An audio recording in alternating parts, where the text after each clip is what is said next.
II.III. I found 2 of my old schoolfellows with him. They seemed to be discussing an important matter. All of them took scarcely any notice of my entrance, which was strange, for I had not met them for years. Evidently they looked upon me as something on the level of a common fly. I had not been treated like that even at school, though they all hated me. I knew, of course, that they must despise me now for my lack of success in the service, and for my having let myself sink so low, going about badly dressed and so on, which seemed to them a sign of my incapacity and insignificance. But I had not expected such contempt. Simenov was positively surprised at my turning up. Even in old days he had always seemed surprised at my coming. All this disconcerted me. I sat down, feeling rather miserable, and began listening to what they were saying.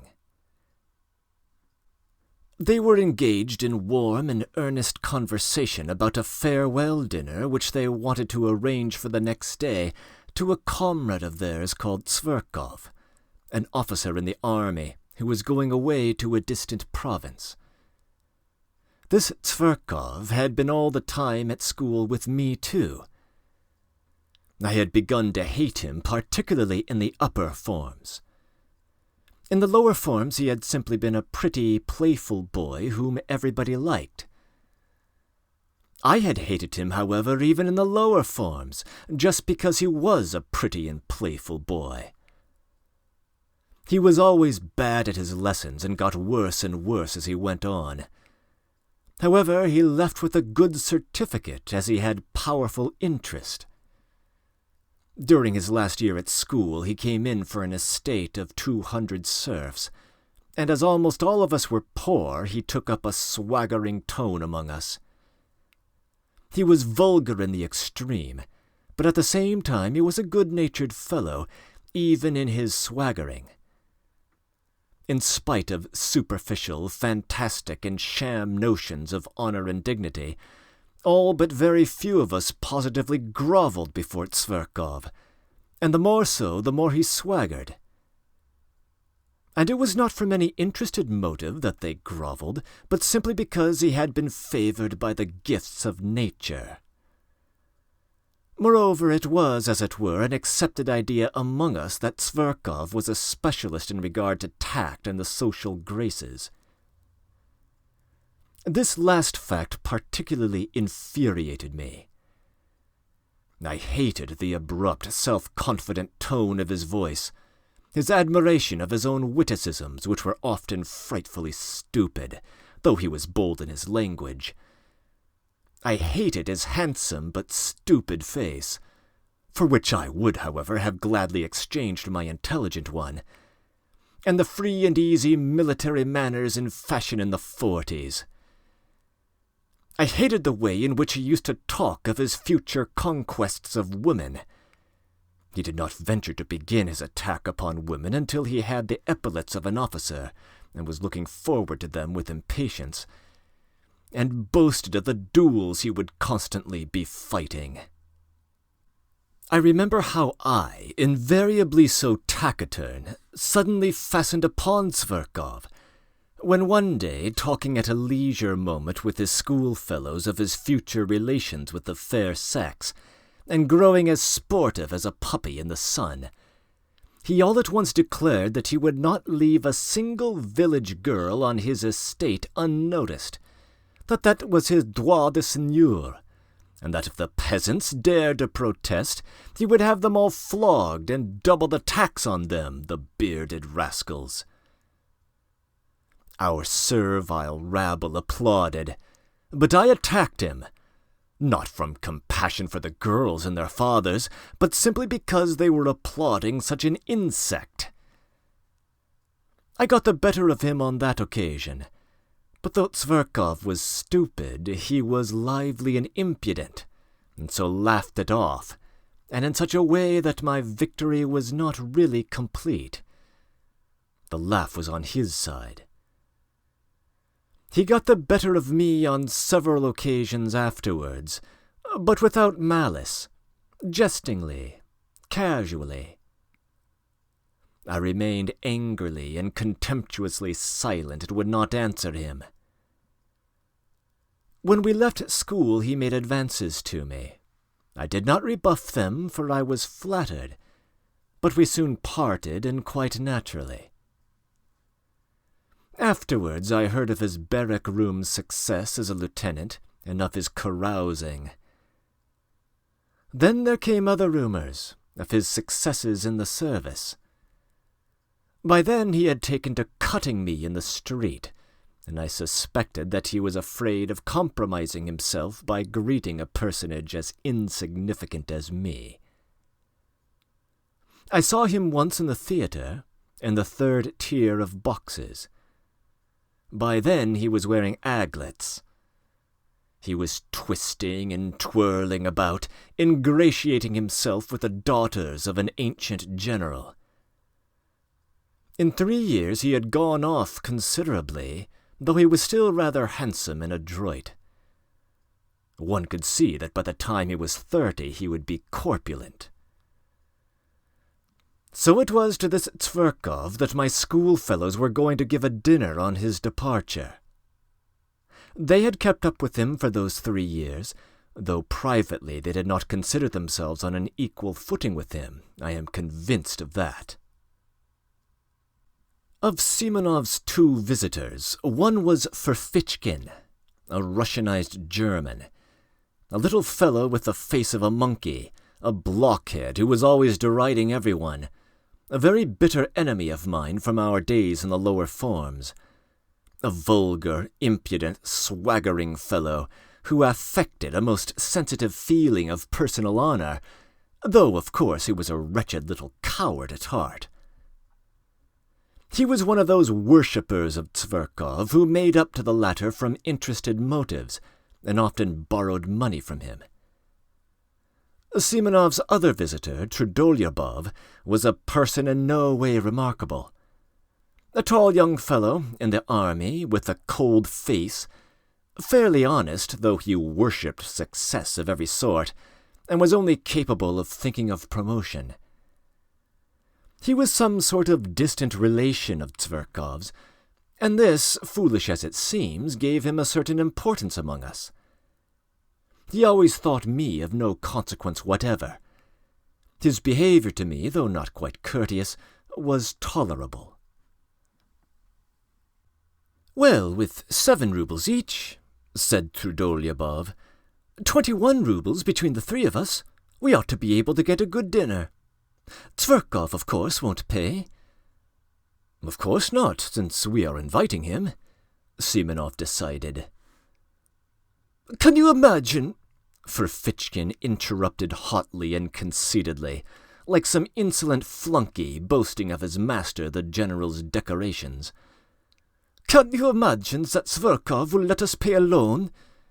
He will accept from delicacy, but he will order 6 bottles of champagne." "Do we want 6 for the 4 of us?" observed II.III., taking notice only of the 6.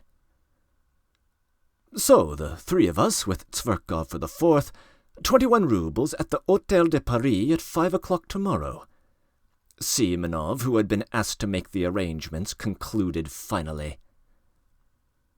"How 21 roubles?" I asked in some agitation, with a show of being offended. "If you count me, it will not be 21, but 28 roubles." It seemed to me that to invite myself so suddenly and unexpectedly would be positively graceful, and that they would all be conquered at once and would look at me with respect. "Do you want to join too?" Simenov observed, with no appearance of pleasure, seeming to avoid looking at me. He knew me through and through. It infuriated me that he knew me so thoroughly.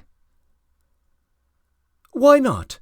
I am an old schoolfellow of his too, I believe, and I must own I feel hurt that you have left me out," I said, boiling over again. "And where were we to find you?" Ferfitchkin put in roughly. "You never were on good terms with Zverkov," Trudolyubov added, frowning. But I had already clutched at the idea and would not give it up. "It seems to me that no one has a right to form an opinion upon that," I retorted in a shaking voice, as though something tremendous had happened. "Perhaps that is just my reason for wishing it now, that I have not always been on good terms with him." "Oh, there's no making you out, with these refinements," Trudolyubov jeered. "We'll put your name down," Simenov decided, addressing me. "Tomorrow at 5 o'clock at the II.III." "What about the money?" Ferfitchkin began in an undertone, indicating me to Simenov. But he broke off, for even Simenov was embarrassed. "That will do," said Trudolyubov, getting up. "If he wants to come so much, let him." "But it's a private thing between us friends," Ferfitchkin said crossly, as he too picked up his hat. "It's not an official gathering."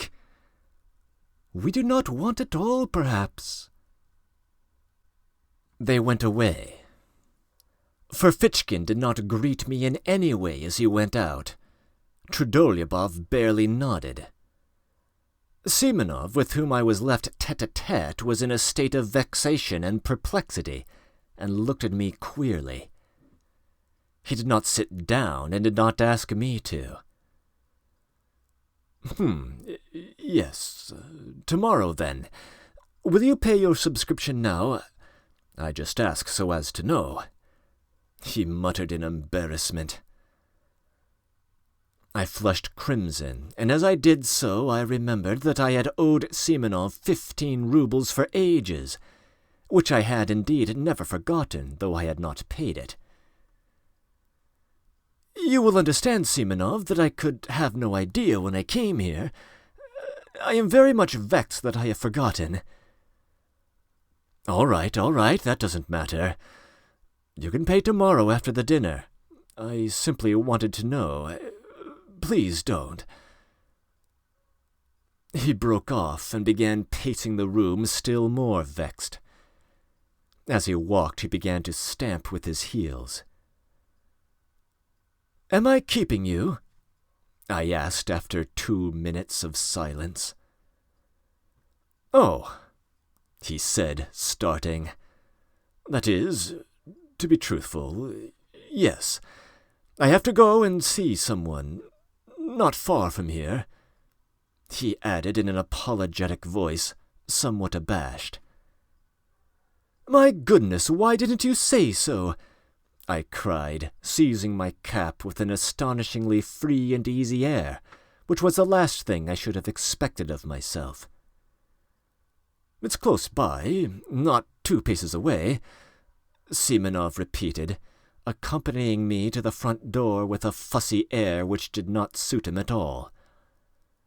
"So, 5 o'clock, punctually tomorrow," he called down the stairs after me. He was very glad to get rid of me.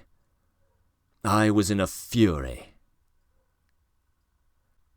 What possessed me? What possessed me to force myself upon them? I wondered, grinding my teeth as I strode along the street. For a scoundrel, a pig like that Zverkov! Of course I had better not go. Of course I must just snap my fingers at them. I am not bound in any way. I'll send Simenov a note by tomorrow's post. But what made me furious was that I knew for certain that I should go, that I should make a point of going, and the more tactless, the more unseemly my going would be, the more certainly I would go. And there was a positive obstacle to my going. I had no money. All I had was 9 rubles. I had to give 7 of that to my servant, Apollon, for his monthly wages. That was all I paid him, He had to keep himself. Not to pay him was impossible considering his character. But I will talk about that fellow, about that plague of mine, another time. However, I knew I should go and should not pay him his wages. That night I had the most hideous dreams. No wonder. All evening I had been oppressed by memories of my miserable days at school, and I could not shake them off. I was sent to the school by distant relations, upon whom I was dependent and of whom I have heard nothing since. They sent me there a forlorn, silent boy, already crushed by their reproaches, already troubled by doubt, and looking with savage distrust at everyone. My schoolfellows met me with spiteful and merciless jibes because I was not like any of them. But I could not endure their taunts. I could not give in to them with the ignoble readiness with which they gave in to one another. I hated them from the first, and shut myself away from everyone in timid, wounded, and disproportionate pride. Their coarseness revolted me. They laughed cynically at my face, at my clumsy figure. And yet what stupid faces they had themselves! In our school, the boys' faces seemed in a special way to degenerate and grow stupider. How many fine-looking boys came to us! In a few years they became repulsive. Even at 16 I wondered at them morosely. Even then I was struck by the pettiness of their thoughts, the stupidity of their pursuits, their games, their conversations. They had no understanding of essential things. They took no interest in striking, impressive subjects, that I could not help considering them inferior to myself. It was not wounded vanity that drove me to it, and for God's sake do not thrust upon me your hackneyed remarks, repeated to nausea, that I was only a dreamer, while they even then had an understanding of life. They understood nothing. They had no idea of real life, and I swear that that was what made me most indignant with them. On the contrary, the most obvious, striking reality they accepted with fantastic stupidity, and even at that time were accustomed to respect success. Everything that was just but oppressed and looked down upon, they laughed at heartlessly and shamefully. They took rank for intelligence. Even at 16 they were already talking about a snug berth. Of course, a great deal of it was due to their stupidity, to the bad examples with which they had always been surrounded in their childhood and boyhood. They were monstrously depraved. Of course, a great deal of that, too, was superficial and an assumption of cynicism. Of course, there were glimpses of youth and freshness even in their depravity. But even that freshness was not attractive, and showed itself in a certain rakishness. I hated them horribly, though perhaps I was worse than any of them. They repaid me in the same way, and did not conceal their aversion for me.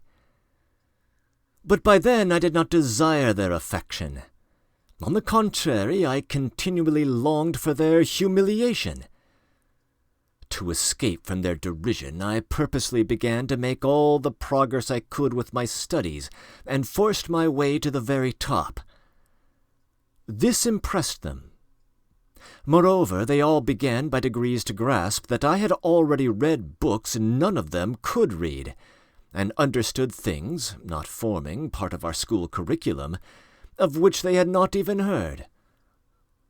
They took a savage and sarcastic view of it, but were morally impressed, especially as the teachers began to notice me on those grounds.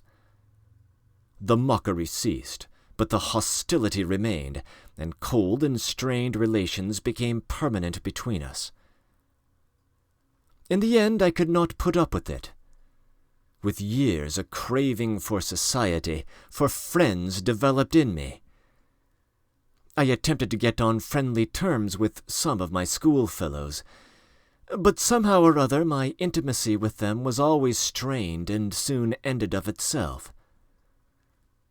Once indeed I did have a friend, but I was already a tyrant at heart. I wanted to exercise unbounded sway over him. I tried to instill into him a contempt for his surroundings. I required of him a disdainful and complete break with those surroundings. I frightened him with my passionate affection. I reduced him to tears, to hysterics. He was a simple and devoted soul, but when he devoted himself to me entirely, I began to hate him immediately and repulsed him, as though all I needed him for was to win a victory over him, to subjugate him and nothing else. But I could not subjugate all of them. My friend was not at all like them either. He was, in fact, a rare exception. The first thing I did on leaving school was to give up the special job for which I had been destined so as to break all ties, to curse my past and shake the dust from off my feet. And goodness knows why, after all that, I should go trudging off to Simenov's. Early next morning I roused myself and jumped out of bed with excitement, as though it were all about to happen at once. But I believed that some radical change in my life was coming, and would inevitably come that day. Owing to its rarity, perhaps, any external event, however trivial, always made me feel as though some radical change in my life were at hand. I went to the office, however, as usual, but sneaked away home 2 hours earlier to get ready. The great thing, I thought, is not to be the first to arrive, or they will think I am overjoyed at coming. But there were thousands of such great points to consider, and they all agitated and overwhelmed me. I polished my boots a second time with my own hands. Nothing in the world would have induced Apollon to clean them twice a day, as he considered that it was more than his duties required of him. I stole the brushes to clean them from the passage, being careful he should not detect it for fear of his contempt. Then I minutely examined my clothes and thought that everything looked old, worn, and threadbare. I had let myself get too slovenly. My uniform perhaps was tidy, but I could not go out to dinner in my uniform.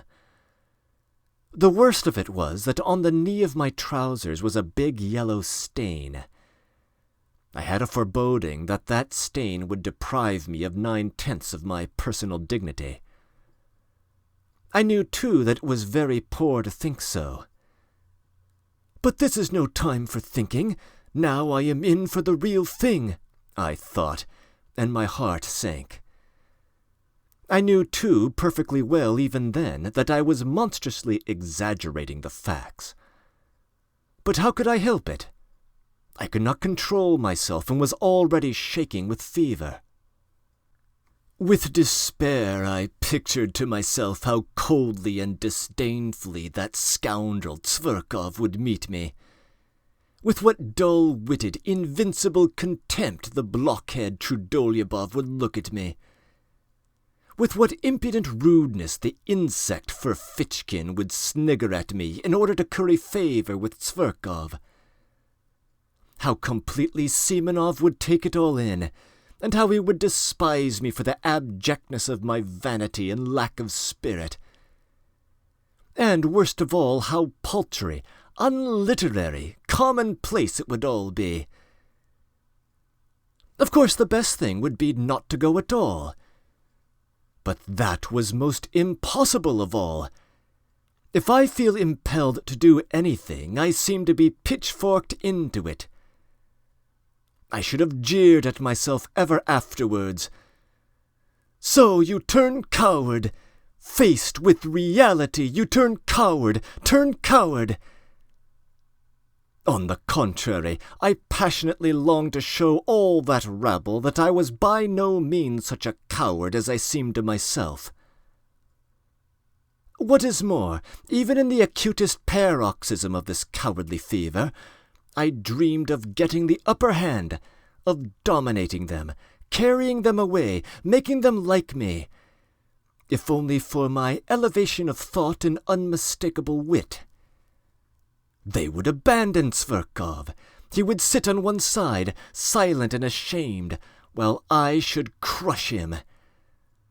Then perhaps we would be reconciled and drink to our everlasting friendship. But what was most bitter and most humiliating for me was that I knew even then, knew fully and for certain, that I needed nothing of all this really, that I did not really want to crush, to subdue, to attract them, and that I did not care a straw really for the result, even if I did achieve it. Oh, how I prayed for the day to pass quickly! In unutterable anguish I went to the window, opened the movable pane, and looked out into the troubled darkness of the thickly falling wet snow. At last my wretched little clock hissed out 5. I seized my hat, and, trying not to look at Apollon, who had been all day expecting his month's wages, but in his foolishness was unwilling to be the first to speak about it, I slipped between him and the door, and jumping into a high-class sledge, on which I spent my last half-rouble, I drove up in grand style to the Hotel de Paris.